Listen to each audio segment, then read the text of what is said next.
السلام علیکم ورحمۃ اللہ وبرکاتہ۔ اس سے پہلے کلپ میں ہم نے جانا کہ وہ کون سی علامتیں اور نشانیاں ہیں جس سے ہم پہچانیں گے کہ انسان کے جسم سے روح نکل چکی ہے اور وہ انتقال کر چکا ہے۔ مرنے کے بعد وہ کون سے اعمال ہیں جسے ہم کر کے میت کو فائدہ پہنچا سکتے ہیں۔ آج کا ہمارا موضوع یہی ہے۔ ہمارے پیارے رسول صلی اللہ علیہ وسلم نے بیان کیا ہے کہ ہم کس طریقے سے اپنے مردوں کو فائدہ پہنچا سکتے ہیں اور کیسے میت کے عذاب میں کمی اور درجات میں بلندی کر سکتے ہیں۔ صحیح مسلم کی حدیث ہے، اللہ کے نبی صلی اللہ علیہ وسلم فرماتے ہیں، اذا مات الانسان انقطع عنه عمله الا من ثلاثة الا من صدقة جارية او علم ينتفع به او ولد صالح يدعو له۔ انسان جب مر جاتا ہے تو اس کے سارے عمل منقطع ہو جاتے ہیں سوائے تین چیزوں کے: صدقہ جاریہ، یا ایسا علم جس سے لوگوں کو فائدہ پہنچ رہا ہو، یا نیک اولاد جو اس کے لیے دعا کرے۔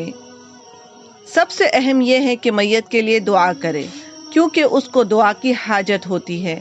کثرت سے اس کے لیے مغفرت کی دعا کرے کہ اللہ اسے معاف کر دے، اس پر رحم فرمائے، اس کے درجات کو بلند کرے، اس کے گناہوں کو معاف کرے، اس کی قبر کو نور سے بھر دے، اسے قبر کے عذاب سے بچائے، جہنم کی آگ سے محفوظ رکھے، اس کا حساب و کتاب آسان ہو اور اللہ اسے جنت میں اعلیٰ سے اعلیٰ درجات سے نوازے وغیرہ۔ ابن ماجہ میں روایت ہے، اللہ کے نبی صلی اللہ علیہ وسلم فرماتے ہیں، ان الرجل لترفع درجته في الجنة فيقول ان هذا فيقال باستغفار ولدك لك۔ بے شک جب آدمی کے جنت میں درجات کو بلند کیا جائے گا تو وہ کہے گا، کیا یہ میرے لیے ہے؟ تو اس سے کہا جائے گا، یہ تیرے بیٹے کے تیرے لیے استغفار کی وجہ سے ہے۔ اسی لیے اپنے والدین کے لیے زیادہ سے زیادہ استغفار کیا کرے اور ان کے لیے دعا کیا کرے۔ اسی طرح صدقہ بھی ایک ایسا عمل ہے جس کے ذریعے سے ہم میت کو فائدہ پہنچا سکتے ہیں، ثواب پہنچا سکتے ہیں۔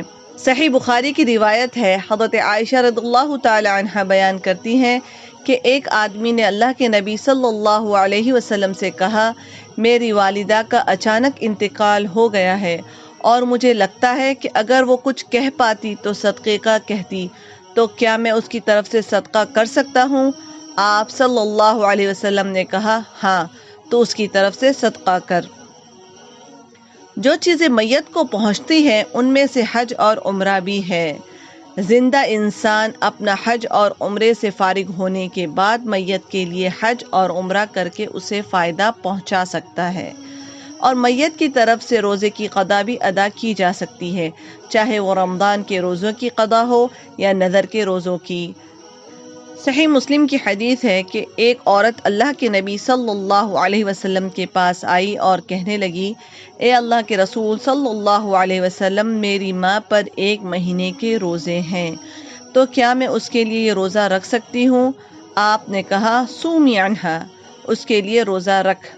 اس عورت نے کہا، میری ماں نے کبھی حج نہیں کیا، تو کیا میں اس کی طرف سے حج کر سکتی ہوں؟ آپ صلی اللہ علیہ وسلم نے فرمایا، حج عنہا، تو اس کے لیے حج کر۔ اسی طرح جو چیزیں میت کو فائدہ پہنچا سکتی ہیں ان میں سے ایک اس کی نظر کو پورا کرنا بھی ہے۔ مثلا اگر کسی نے نظر کے روزے حج یا عمرہ وغیرہ مانے ہوئے تھے تو اس کو پورا کرنے سے بھی اسے ثواب پہنچے گا۔ صحیح بخاری کی حدیث ہے، ابن عباس رضی اللہ تعالی عنہ بیان کرتے ہیں کہ ایک عورت اللہ کے نبی صلی اللہ علیہ وسلم کے پاس آئی اور کہنے لگی، میری ماں نے حج کرنے کی نظر مانی تھی، پر وہ حج کرنے سے پہلے ہی انتقال کر گئی، کیا میں اس کی طرف سے حج کر سکتی ہوں؟ آپ صلی اللہ علیہ وسلم نے کہا، نعم، حج عنہا، ارأیتی لو کان علی امکی دین اکنت قاضیۃ اقض اللہ فاللہ احق بالوفاء۔ ہاں، اس کی طرف سے حج کر۔ اگر تیری ماں پر قرض ہوتا تو کیا تو ادا نہیں کرتی؟ اللہ کے حق کو پورا کرو، اللہ اس کا زیادہ حقدار ہے کہ اس کا حق پورا کیا جائے۔ اسی طرح قربانی کے ذبیحے میں اپنے ساتھ اپنے کسی قریبی کو جو انتقال کر چکا ہے شامل کرنے سے بھی میت کو فائدہ پہنچایا جا سکتا ہے۔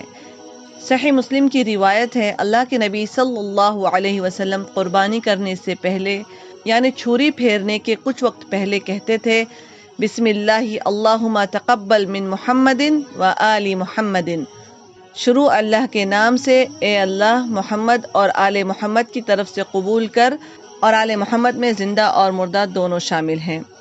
اور آخر میں اللہ سبحانہ و تعالیٰ سے دعا ہے کہ اللہ سبحانہ و تعالیٰ ہمیں بخش دے اور ہمارے والدین کو بخش دے اور تمام مومنوں کو بخش دے، آمین۔ نیکسٹ کلپ میں میت کے گھر والوں کو کون سے ایسے کام ہیں جو نہیں کرنے چاہیے، اس پر ڈسکشن کریں گے۔ تب تک وعلیکم السلام ورحمۃ اللہ وبرکاتہ۔